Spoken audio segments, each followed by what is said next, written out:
Hi everybody, Miss Ladybug. So I'm gonna do part 2 of my synopsis of 2016. I ended about the end of May, which was when Walt had come out for my birthday. I was intending to have a party on the property, but because of the discord between myself and the renters there, I decided to change the venue to one of the local wineries because they had a big bash going on that day, and I just thought that'd be great because it was a beautiful venue. It was at Red Lily Vineyards, which if you Google Red Lily Vineyards in Applegate or Jacksonville, I'm not sure which one, but if you Google it, you'll see it's just a delightful venue with, and it's actually where Walt and I had our first date. So, I just thought it was really nice for us to go back there for my birthday since there was discord at the house. Well, then I find out that there's still going to be some kind of a get-together there because the tenants had planned their own thing to add on to my birthday, which really, I mean, Walt and I talked about it, and the growers, the Shaddicks, Janelle and Dewey, they said, they were like, that's rude. And it was rude. It was very, very rude. And the people that they invited were like Jim, the grower, the bigwig grower, who'd screwed Walt and I over with a handshake and never coming through or answering phone calls. So, these people were rude to people. They were disrespectful and rude. They thought they were above everybody else because they were musicians or because they were big-time growers or whatever, and yuck. Anyway, so, Walt and I got through that, and then it was time for him to leave, and he had made the decision to terminate the renter's lease, but he didn't really... He did and he didn't, and I wasn't included in the conversation, which, right there I should have had my clue, because after we all met and shook hands, which when all of this was going down in late December, and Jim and Mary and Walt and I all met and walked the property and talked about growing and what needed to happen and da-da-da.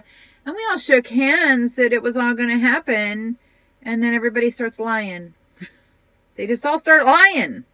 And everybody, except for me, I didn't lie. I have not lied.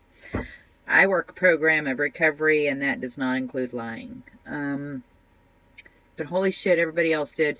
Mary, she's like, oh, Jim will bring his minions. We won't have to do any of the heavy labor.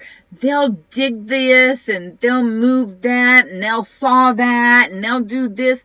And I'm just like, that sounds fabulous, because I am a broken, tired body and I'm just doing the best I can here and I can't do all this.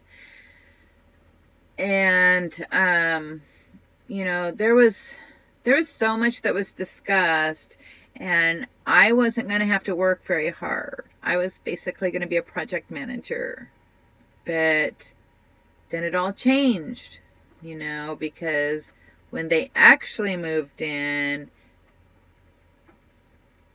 and the reality that Jim wasn't going to grow there, and Jim wasn't bringing his minions, and there was no help.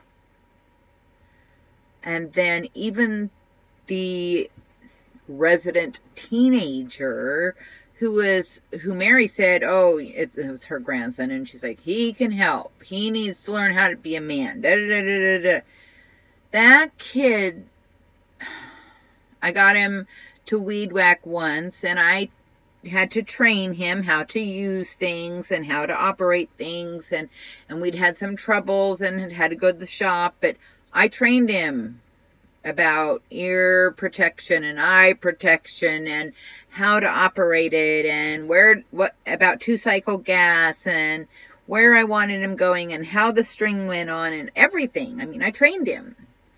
And he was also supposed to be helping me a little bit with some mowing and some other things around the yard, because this was a 50-acre place, and I had to mow 2 acres of the front on a tractor at least once a month through the summer, as well as I had the lawn to mow, and I was trying to keep it as nice as I could.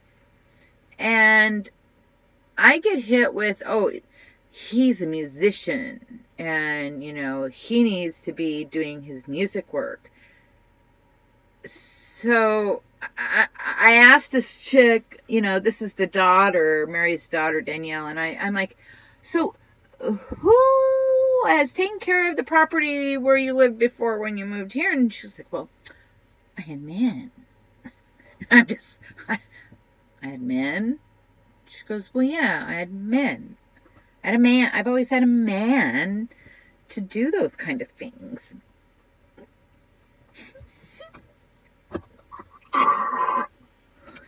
Yeah, that's what she was doing, to have a man do it. Anyway, gag me. I've never had a man mow my lawn. Ever. I'm 54 years old. I've lived in a lot of places. I'm the only one who ever mowed the lawn. The ideology that a man had to do that for her, and her 17-year-old son was above it, is just holy fuck. Sorry, pardon me, but, you know, I'm just going to be who I am, and that's just disgusting to me. So anyway, you know, I didn't get the minions, the teen helper went out the door, the great big upset with the washer and dryer, and there being pet hair, so they were going to buy a brand new set, and it was when I was gone and couldn't make decisions about what was going on, and they're calling me, do you want them hauled away, or do you want us to save them for, and I'm just like, what the hell is going on? And they bought a new set and moving it in, and no one discussed anything, because our discussion before them moving in was that the washer and dryer that were there was what they wanted. I could have sold them at the estate sale, but somebody offered to buy them. I have plenty of people that were there and that can say they heard that. And Mary's like, no, we want it. And then less than a month after they've been there, like 15 days, and I'd done laundry at Mary's house with her old laundry. And we had discussed that, you know, we were going to be a community.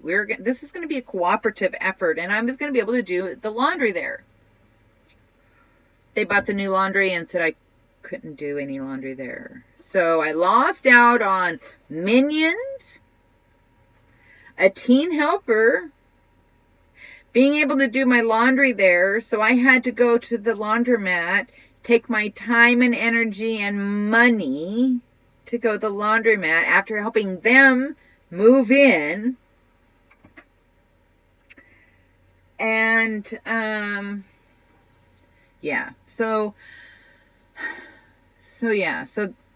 basically my birthday weekend, when Walt was there and he told them they had to move, that was the end of it. A couple days after he moved, I was approached by Mary about wanting to talk, and I just said, whatever you have to say, say it, but I'm not going to be friends with you anymore, because she treated me with such, she was very demeaning. You know, you're working. This is, you know, this kind of work obviously is above your pay grade. And you don't know what the fuck you're doing, do you? And you don't start jobs at 3 in the afternoon. You know, just as high and mighty. This chick, the whole time I knew her, she never worked. She always had some dude doing shit for her. Yeah. Well, I didn't have nobody doing nothing for me. I was the one doing it. That chick didn't ever go mow. She even came out. She couldn't believe I was on that tractor, let alone pushing the lawnmower. You know, these women were used to having men wait on them.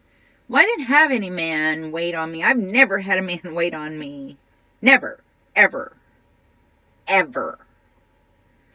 Walt tried. But the expectations were that he could fuck me over. Which he did.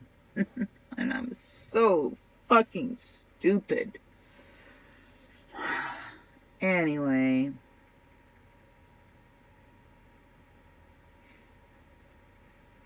After my birthday, it just got really shitty.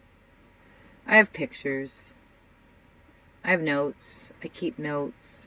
The growers, they brought their crew in to cut holes, and I've got pictures of them rolling around fighting on the ground because they're drunker and shit.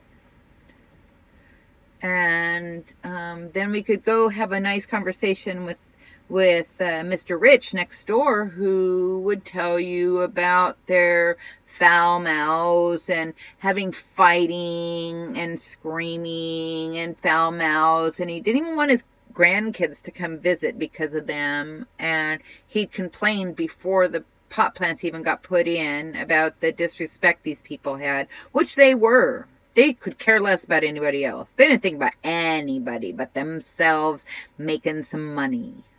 And then when, you know, I'd been on I'd gone to various grower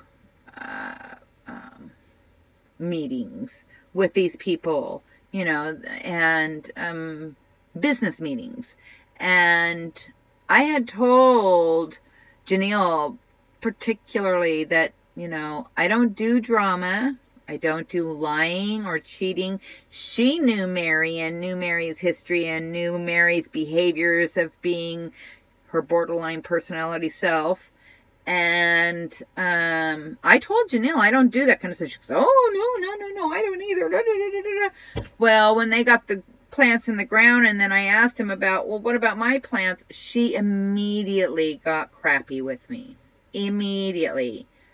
Oh, and all upset, and she's yelling at her husband, and she's yelling at the guys, and the guys are like, whoa, whoa, whoa, whoa, and her husband's like, whoa, whoa, whoa, whoa, whoa, and I'm just like, you know what, you're going to have to talk to Walt, because I was told I get my 6 plants and the 4 recreationals, and I've got them already growing up the hill, so what the hell? You know, I've got my plants growing, they've been growing.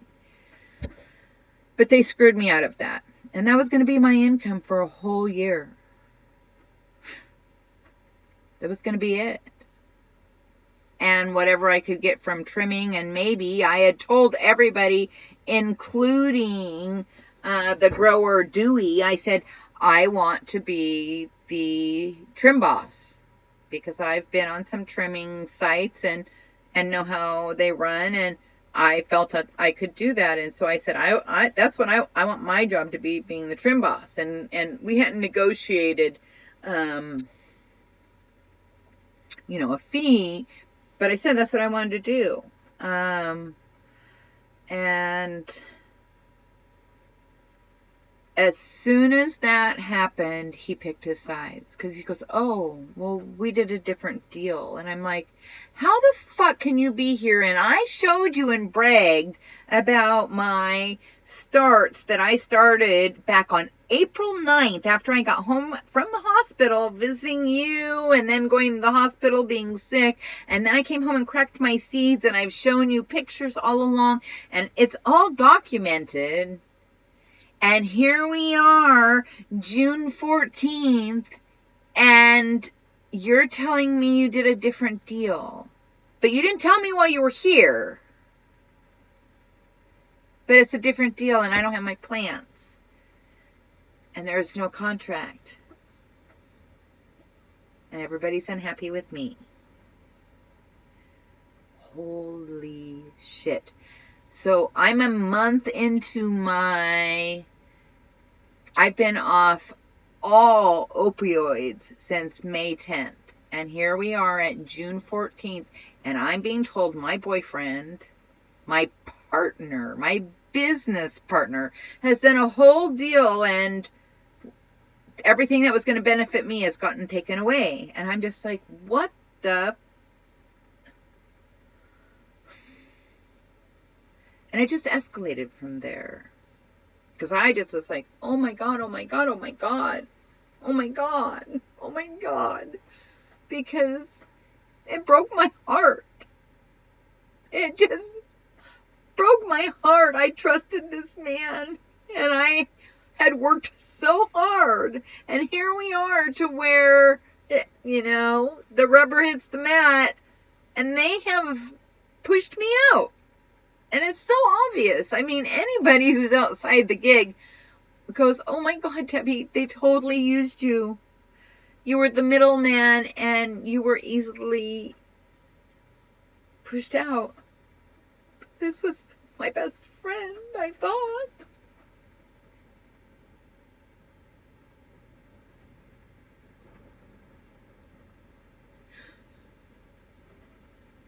Anyway, so between June 14th and June 25th, I didn't know what was going on. I'd given up my position. I wrote a letter of termination of my position of property manager and saying I just wanted to take care of the grounds. I did not want to deal with the people. And his response was, oh, I guess I'm never coming to Oregon and everything's done. And it was like I was being punished when I hadn't done anything wrong.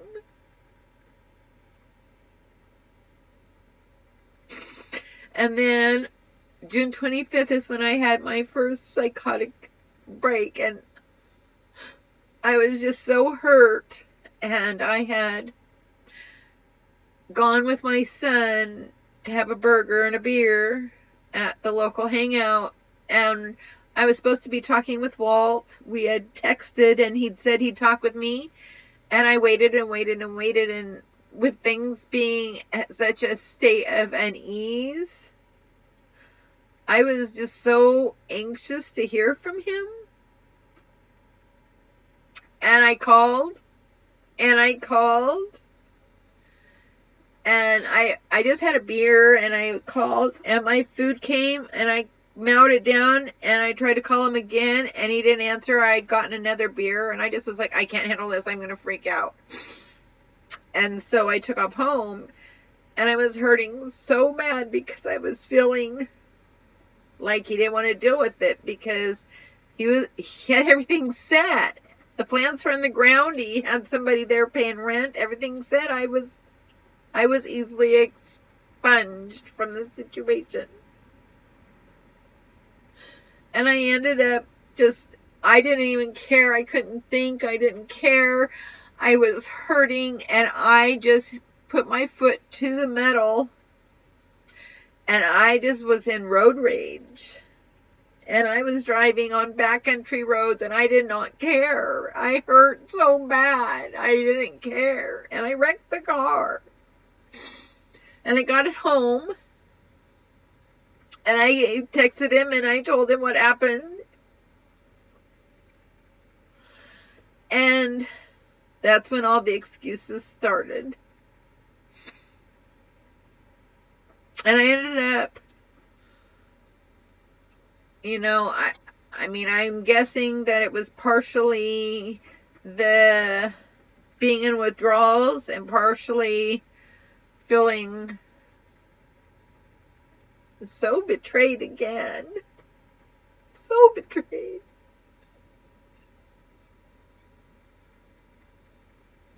So betrayed by someone that I had worked my butt off to benefit their life, and they have benefited. I made this man well over $35,000 this year. Well over. I know I made him at least that much, but probably closer to $50,000. And he can't be there when things are bad for me. And that was his way out. It just all escalated from there to where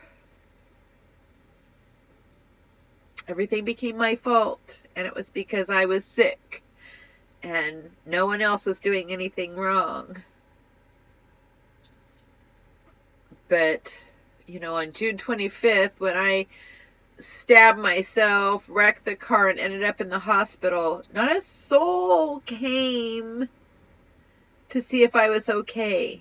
Not a person in my family, not the man who loves me. He didn't even send his brother to check on me. Nobody. Nobody. Instead, I started getting hit with, I'm a bad person. I'm a bad person. I'm behaving badly. I'm a bad person. So, you know, everything, you know, I told you, I didn't get the Minions, I didn't get the laundry, I didn't get the teen helper. I was promised that I could grow my own plants. I had already cracked my seeds. They'd been given to me by my children's father, of all people. And I cracked them on April 9th. And Walt was very aware of this. And the fact that he would change everything up, but didn't tell me while he was there. Yeah, that it just doesn't all make sense. I'm sorry, that doesn't make sense. You screwed me over. You and the Shaddocks screwed me over. You took away my plants. You took away my ability to have a livelihood. You took away my home. You know, I dealt with a truck that had no brakes, but nobody told me that. I had to find out the hard way. A tractor that had no brakes. I almost died on that fucker.